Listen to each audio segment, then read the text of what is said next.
Jane Goodall was a scientist, and one of the things that she researched were chimpanzees. So I thought I would read you the book called The Watcher, Jane Goodall's Life with the Chimps.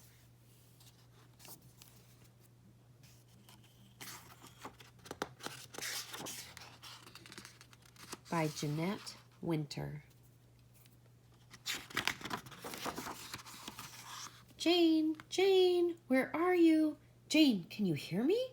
Everyone had been searching for hours and hours looking for little Valerie Jane Goodall.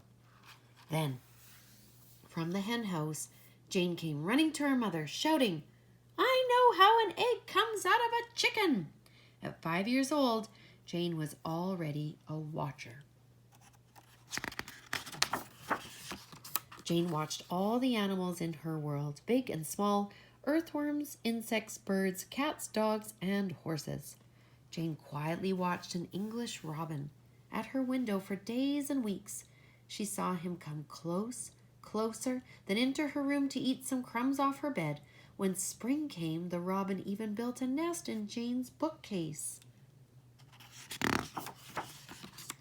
Perched high in her favorite beech tree, Jane read about Dr. Dolittle talking to the animals and Tarzan living with the apes in Africa.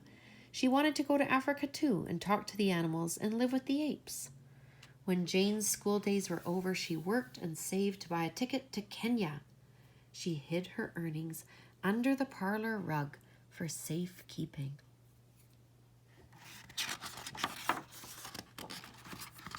Crossing the ocean, Jane stayed on deck and watched the waves even when the cold wind blew. She saw all the different blues and greens of the sea and fish that glowed through the dark water. As Jane stepped onto dry land, she closed her eyes in joy. Jane looked for work with animals.